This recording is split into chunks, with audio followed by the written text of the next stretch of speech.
আজকে আমি যে রেসিপিটা বানিয়েছি সেটা কিন্তু পুরোটা চিকেন স্টু বা চিকেনের ঝোল কোনোটাই কিন্তু নয়, তার মাঝামাঝি। তো এটার কী নাম আমি জানি না।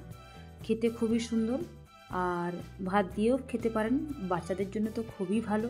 কোনো মশলাপাতি সেরকম কিছুই নেই, ঝাল তো একদমই দেওয়া হয়নি। আর আপনারা চাইলে কিন্তু এর মধ্যে ঝাল যোগ করতে পারেন। তো আমি যেহেতু এটা আমার বেবির জন্য বানিয়েছি, প্লাস আমিও খাবো, তো দেখতেই পাচ্ছ এখানে কীরকমভাবে বানিয়েছি।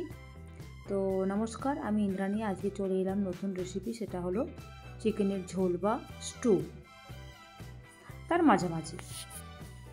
তো আমি এখানে প্রথমে চিকেনটাকে ভালো করে ধুয়ে ম্যারিনেট করে রেখে দিয়েছিলাম, নুন, হলুদ আর সামান্য একটু সর্ষের তেল। তারপর এখানে পেঁয়াজ, রসুন, আদা নিয়েছি, ওটা আমি গ্রেট করে নেব। আর সবজির মধ্যে নিয়েছি একটু আলু, টমেটো আর গাজর। আপনারা চাইলে যে কোনো সবজি যোগ করতে পারেন, বিনস থাকলে বিনস যোগ করবেন, ক্যাপসিকাম, যা কিছু।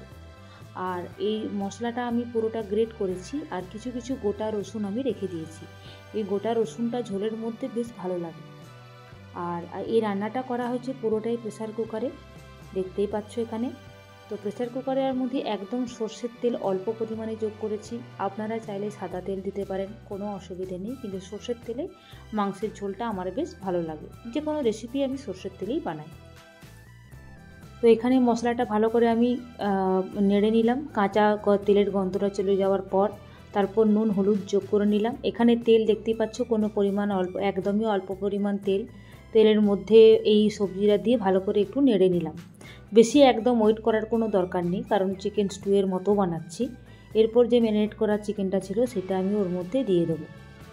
আর চিকেন থেকে একটু অল্প পরিমাণে জলও বেরিয়েছে, পুরোটাই দিয়ে দেবো। এখন আমি পুরো হাই ফ্লেমে এই রান্নাটা করে নেব। হাই ফ্লেমের মধ্যে মশলাটাকে আমি ভালোভাবে নেড়ে নেব। জলটা যেটা জমেছিল, মানে ছিল চিকেনের মধ্যে, সেই জলটা কমে আসা পর্যন্ত আমি কিন্তু চিকেনটাকে ভালোভাবে ভেজে নেব।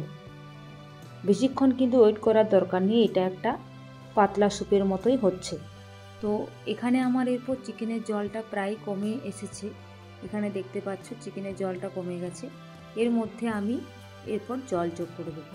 তো জলটা হালকা একটু উষ্ণ গরম জল দিলে ভালো হয়, তো আমি এখানে কাঁচা জলই ইউজ করেছি। চিকেনগুলো ডুবে যাওয়া পর্যন্ত ওইরকম একটু জল দিয়ে দেবেন। চাইলে বেশি পরিমাণ জল দিতে পারেন, কোনো অসুবিধে নেই। তো এইখানে আমার রান্নাটা কিন্তু হয়ে গেছে।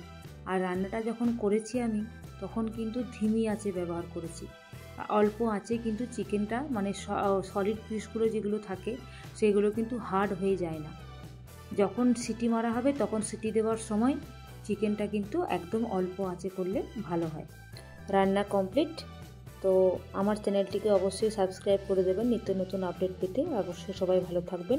রেসিপিটি কেমন হলো কমেন্ট করে জানাবেন। ধন্যবাদ।